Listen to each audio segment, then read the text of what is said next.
ஒரு கதையை போய் நான் வந்து தானு சார்கிட்ட சொன்னேன். சொன்ன உடனே தானு சாருக்கு வந்து அந்த கதை பிடிக்கல. சொன்னால் தம்பி இந்த கதை என்னால் பண்ண முடியாது அப்படின்னாரு. அந்த படம் தான் நந்தலாலா. சொல்லலாம் வந்து தானு சார் வந்து இப்படி மேலையில் புகழ்கிறாரு அவர் படம் பண்ணுறதுனால அப்படின்னு சொல்லிட்டு. அதில் ஒரு துளி கூட உண்மை இல்லை. சில விஷயங்கள் நிறைய பேர் என்னை பற்றி சொல்லுவாங்க நிறைய அரகண்டான டேரக்டர்னு. அஃப்கோர்ஸ் ஐ ஆம் இன் மை ஓன் வே. முதல் ஷோ காலையில் ரிலீஸ் ஆகுது இந்த நேற்று வெற்றிமாறனுக்கு. கருணையோடு கொஞ்சம் மனதில் வைத்து அந்த மனிதன் எப்படியாப்பட்ட சினிமாக்களை பண்ணியிருக்கிறான் அப்படின்றத வச்சோம் நம்ம கொஞ்சம் விமர்சனத்தை கொஞ்சம். I am not saying to tone down. நான் எப்பயுமே லாஸ்ட்டில் தான் சார் பேசுவேன், ஃபஸ்ட்டே கூட்டம் நல்லது. ஆக்சுவலாக காலை வணக்கம். ஒரு ரொம்ப வருஷத்துக்கு முந்தைய ஒரு 12 வருஷத்துக்கு முந்தைய 10 வருஷம் இருக்குன்னு நினைக்கிறேன். நான் வந்து ஒரு கதையை போய் நான் வந்து தானு சார்கிட்ட சொன்னேன். சொன்ன உடனே தானு சாருக்கு வந்து அந்த கதை பிடிக்கல. சொன்னால் தம்பி இந்த கதை என்னால் பண்ண முடியாது அப்படின்னாரு. அந்த படம் தான் நந்தலாலா. ஒரு 10 வருஷத்துக்கு அப்புறம் தானு சாரை திரும்பி மீட் பண்ணி பேசும்போது நம்ம ஒரு படம் பண்ணலாம் தம்பி அப்படின்னாரு. அப்போ நான் கதையை சொல்லலை அவருக்கு. ஆக்சுவலாக இல்லை சார், நான் வந்து 10 வருஷத்துக்கு முந்தைய ஒரு கதை சொன்னேன், அந்த கதை உங்களுக்கு ஏன் பிடிக்கலன்னு எனக்கு தெரியும். ஏன்னா 10 வருஷத்தில் நான் புரிஞ்சுக்கிட்ட ஒரு விஷயம் வந்து யார்கிட்ட போய் என்ன மாதிரி கதை சொல்லணுன்றதை புரிஞ்சுக்கிட்டேன். அது ஒரு சின்ன எவல்யூஷன். அது ஆங்கிலத்தில் பிச்சிங்னு சொல்லுவாங்க. நான் பிச் பண்ணது ரைட்டான கதை இல்லை சார் உங்கள்கிட்ட அப்படின்னு சொன்னேன். இந்த கதையை அவர் கடைசி வரைக்கும் இன்றைக்கி வரைக்கும் அவர் கேட்கவே இல்லை. விஜய் சேதுபதி மட்டும்தான் சொன்னேன். நான் எப்பொழுதுமே தானு சாரை வந்து நான் உயரமாகவே பார்த்து கொண்டு இருக்கிறேன்.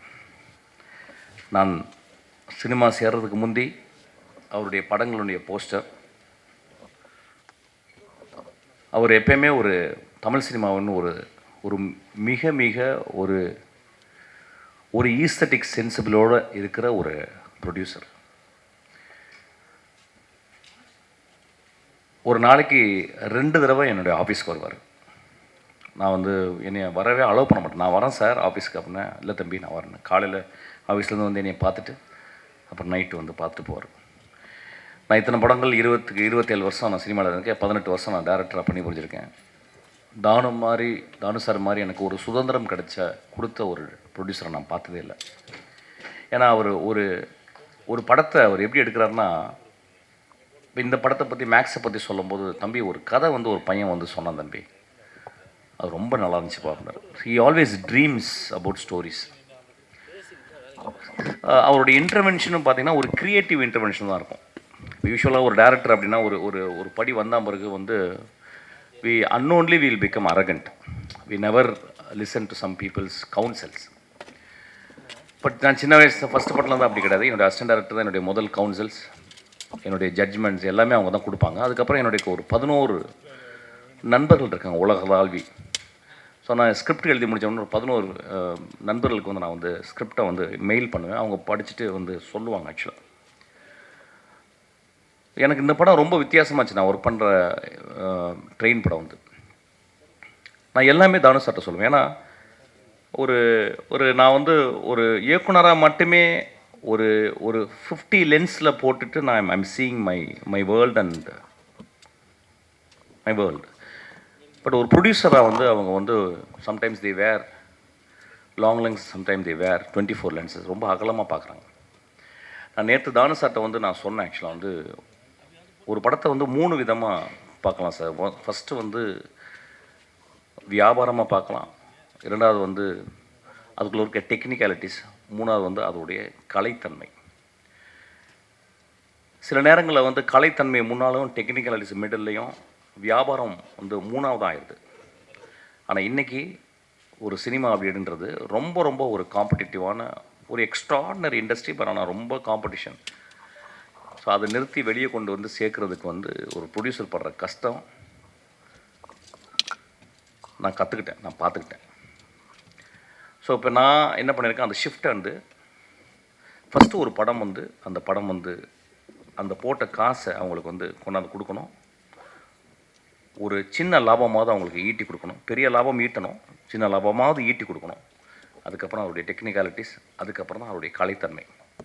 அந்த கலைத்தன்மையை வந்து ஒரு நல்ல டைரக்டர் வந்து சப்டெக்ஸ்டாக வச்சு யூ கேன் அச்சீவ் தட். நான் எதுக்கு இது சொல்கிறேன்னா, ஒவ்வொரு நாளும் தானு சார்ட்ட வந்து சில விஷயங்கள் நிறைய பேர் என்னை பற்றி சொல்லுவாங்க நிறைய அரகண்டான டேரக்டர்னு. அஃப்கோர்ஸ் ஐ ஆம் in my own way to stick to my creative freedom. இப்போ தானு சார்ட்ட வரும்போது வந்து ஒரு தந்தை போல் என்னால் அவர்கிட்ட ஷேர் பண்ண முடியுது. ஒரு மகன் போல் அவருடைய எக்ஸ்பீரியன்ஸை அவர் கொடுக்க முடியுது. அப்படி தான் வெற்றி மாற்றி நடந்துக்கிறாரு, எல்லாத்தையுமே நடந்துக்கிறாரு. முதல் ஷோ காலையில் ரிலீஸ் ஆகுது இந்த நேரத்து வெற்றிமாறனுக்கு. முதல் தடவை காலையில் ஷோ பார்த்துட்டு போயிட்டு அவர் போய் ஒரு பொக்கே கொடுக்குறாரு. So he always follows. இந்த மாதிரி ஒரு சுறுசுறுப்பாக தானு சாருக்கு என்ன வயசுன்னு எனக்கு தெரியல, ஐ திங்க் 22 வயசுன்னு நினைக்கிறேன். ஆக்சுவலாக இவ்வளோ சுறுசுறுப்பான ஒரு மனிதரை நான் பார்த்ததே கிடையாது. ஆக்சுவலாக என் வாழ்நாளில் நான் இளையராஜாவை பார்த்துருக்கேன் ஒரு மியூசிஷியனாக, but a producer I have never seen such a most agile and always active. Always வந்து தம்பி இப்படி பண்ணலாம் அப்படி பண்ணலாம். நேற்று கூட ஒரு பாட்டு பண்ணி போட்டேன் வந்து தம்பி நல்லாயிருக்கு இன்னும் கொஞ்சம். So he gives me more energy. அதை வந்து நம்ம ஒரு க்ரியேட்டிவாக நம்ம எடுத்துக்கணும்னு நினைக்கிறேன். ஆக்சுவலாக எனக்கு இந்த ஒரு this thing I learn from Thanu sir. I am so grateful to you sir. அப்புறம் இந்த படம் பார்த்தேன். இந்த படம் முத ட்ரைலர் வரும்போது ஐ நோ கிச்சா, அதாவது எப்படின்னா ஒரு தடவை நான் போய் அவர்கிட்ட கதை சொல்லியிருக்கேன். ரொம்ப வெரி வெரி டீசன்ட் மேன். நான் வந்து I went all the way to Bangalore and I narrated story. He liked it. ஆனால் அதுக்கப்புறம் ஏதோ சம்திங் இட் ஹேப்பன், அதெல்லாம் பண்ண முடியல. அவரும் ஒரு 30 வருஷமாக 25 வருஷமாக ரொம்ப ஸ்ட்ராங்காக அவர் வந்து ஒரு பெரிய ப்ரொட்டாகனிஸ்ட், ஒரு பெரிய ஹீரோ அவர் வந்து இப்போ அவர் படங்கள் நம்ம வந்து இங்கேயும் பார்க்க போகிறோம்.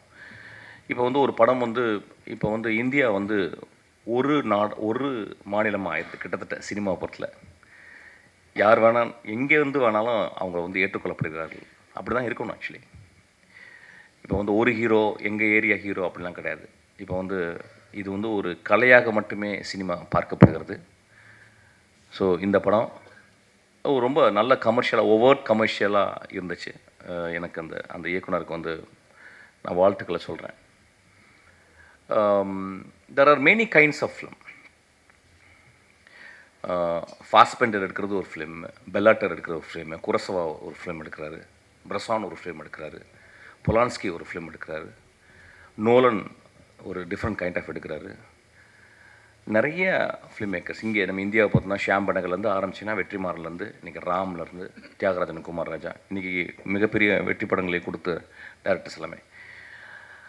இதுதான் ரைட் ஃபிலிம் அப்படின்றது கிடையாது. ஃபிலிம் அப்படின்றது வந்து நிறைய ஜானரில் இருக்கணும், நிறைய சுவைகளை கொண்டதாக இருக்கணும். ஒரு சாப்பாடு எடுத்துக்கிட்டோம்னா வந்து நம்ம we are not just merely surviving to eat ஒரு ஃபுட்டு. அது ரொம்ப டேஸ்ட்டாக இருக்கணும். அதனால தான் வந்து இயற்கையை நம்மளுக்கு டேஸ்ட் பட்டை வந்து நம்மளுக்கு கொடுத்துருக்கு. எக்ஸ்ட்ராடனரி எவல்யூஷனில் நம்மளுக்கு வந்து அவர் tongue has been gifted by the extraordinary taste buds. அது மாதிரி டிஃப்ரெண்ட்டாக நம்ம வந்து பார்க்கணும்.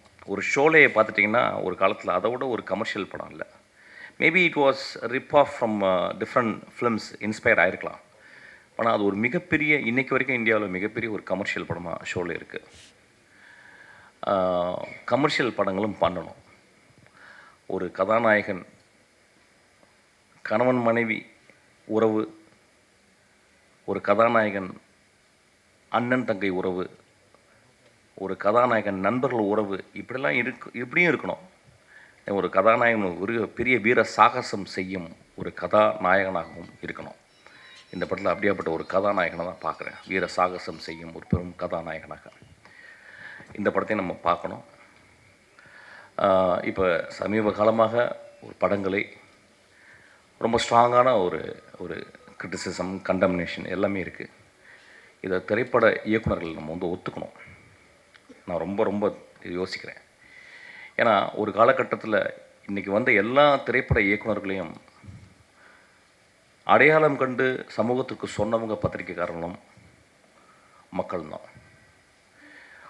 ஸோ வென் ஒரு சினிமான்றது ஒரு பேலன்ஸ், அது ரொம்ப கான்சென்ட்ரேட்டட் ஒரு வருஷம் 1.5 வருஷம் உட்காந்து ரொம்ப கான்சன்ட்ரேட் பண்ணி கிட்டத்தட்ட ஒரு ராக்கெட் இன்ஜினியரிங் மாதிரி தான். அந்த ராக்கெட் அப்படி தனித்தனியாக செக்மெண்ட்டாக பிரித்து ஒவ்வொரு டிபார்ட்மெண்ட்டும் ஒரு 5 இயர்ஸ் 10 இயர்ஸ் உட்காந்து ஒர்க் பண்ணுறாங்க. ரொம்ப மெட்டிகுலஸாக ஒர்க் பண்ணுறாங்க.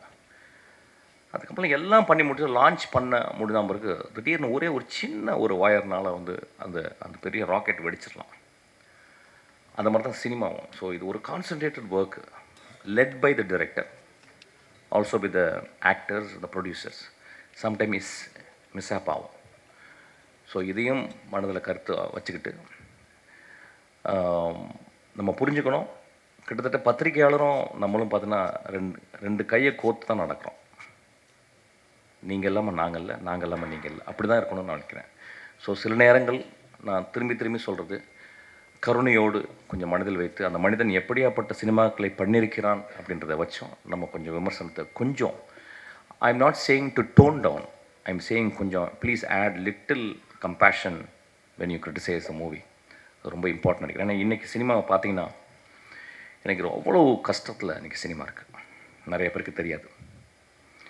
கஷ்டம்னா ஒரு எப்படி ஒரு சீசனு கூட ஒரு 4 சீசன் இருக்கும்.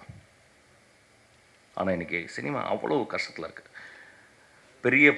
பெரிய பணங்கள் போட்டு தான் இன்றைக்கி சினிமா பண்ண முடியுது. ஒரு சின்ன படங்களே இன்றைக்கி எடுக்க முடியல. ஆக்சுவலாக கொஞ்சம் மிஸ் ஆனால் கூட அது வந்து மிகப்பெரிய இழப்பையும் பல குடும்பங்களை வந்து ரோட்டுக்கு கூட்டு வர்ற அளவுக்கு சினிமா ஆயிடுது.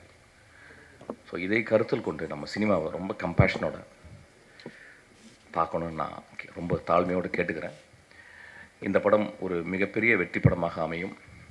இந்த படமும் ரொம்ப கலை ரீதியாக இன்னொரு ஏரியாவில் ஒரு ஜானரில் இது வந்து ஆடியன்ஸை வந்து ஹோல்ட் பண்ணும். இட் ஷுட் அரெஸ்ட் அவங்களோட இன்ட்ரெஸ்ட்டை வந்து இன்னும் அதிகப்படுத்தும். இந்த படம் கிச்சா அவர்களுக்கு மிகப்பெரிய தமிழ் வெற்றி படமாக அமையணும்னு நான் ஆசைப்பட்றேன், வாழ்த்துறேன். இந்த படத்தை இயக்கிய அந்த இயக்குனர், அவர் பேசும்போதே தெரிஞ்சது, ரொம்ப எளிமையாக இருந்தார். தன் மனைவியையும் மகளையும் சொன்ன ஒரு டேரக்டர், அவருக்கு அவர் கிளாப் அடிப்போம். ஆக்சுவலாக அதுதான் முக்கியம் வாழ்க்கையில். ஆல் த திங்ஸ் எல்லாம் பண்ணி முடித்த பிறகு வாழ்க்கையில் வந்து நம்ம சொந்தங்களுக்கு தான் எல்லாமே பண்ணுறோம். எல்லா குட்டிக்கரணங்களும் சினிமா ஒரு மிகப்பெரிய குட்டிக்கரணம் தான். ஆக்சுவலாக நான் எல்லாம் பண்ணுறதும் என்னுடைய மகளுக்கு தான் ஆக்சுவலி. ஸோ அது மாதிரி அந்த டேரக்டர் சொல்லும்போது எனக்கு ரொம்ப மூவ் ஆகிட்டேன். அதுக்காக இந்த படம் ஓடும் சார், பெரிய ஹிட் ஆகும் சார். வந்திருக்கோம் எல்லாருமே நான் ரொம்ப வாழ்த்துறேன். தானு சார், நீங்கள் எப்பொழுதுமே மனிதர்களை கண்டுபிடித்து அவங்க கதையை கேட்டு அந்த கதையை நேசித்து அந்த படங்களுக்கு வந்து உங்களுடைய சம்பாத்தியத்தையும் உங்கள் உழைப்பையும் நீங்கள் கொடுக்குறீங்க. உங்களுக்கு இந்த இயற்கையை உங்களை பத்திரமாக பார்த்துக்கும் சார். இன்னும் ஒரு 50 ஒரு 100 வருஷம் நீங்கள் வாழணும்னு நான் வாழ்த்துறேன் சார். இந்த இயற்கையை சொல்லலாம் வந்து தானு சார் வந்து இப்படி மேலையில் புகழ்கிறாரு அவர் படம் பண்ணுறதுனால அப்படின்னு சொல்லிட்டு, அதில் ஒரு துளி கூட உண்மை இல்லை. நான் ஏற்கனவே அதான் சொல்லி ஆரம்பித்தேன். தானு சார் என் படத்தை பிடிக்கலன்னு சொல்லி வந்தார். இன்றைக்கும் அந்த படத்தினுடைய கதையை நான் அவர் சொல்லவே இல்லை. ஏதோ என்னுடைய படங்கள் வந்த விதங்களை பார்த்து எனக்கு ரொம்ப நேசித்து அவர் இந்த படத்தை கொடுத்துருக்காரு. இந்த படமும் நான் I don't say it's a great film, it's a very humble film, very form wise நான் நிறைய விஷயங்கள் ட்ரை பண்ணியிருக்கேன். அதுக்காக எனக்கு அவ்வளோ ஒரு நாள் கூட எனக்கு வந்து அவர் சளைக்காமல் நான் கேட்ட பணத்தையும் நான் கேட்ட டெக்னீஷியனையும் அவர் கொடுத்துக்கிட்டே இருக்கார். ஆக்சுவலாக I feel very proud to work under Thanu sir. நான் எப்பொழுதுமே நீங்கள் கூப்பிடும்போதும் உங்களுக்காக நான் படம் பண்ணுவேன் சார். என்ன ஒர்க் நீங்கள் கேட்டாலும் நான் உங்கள் ஆஃபீஸில் வந்து நான் பண்ணுவேன் சார். Thank you so much.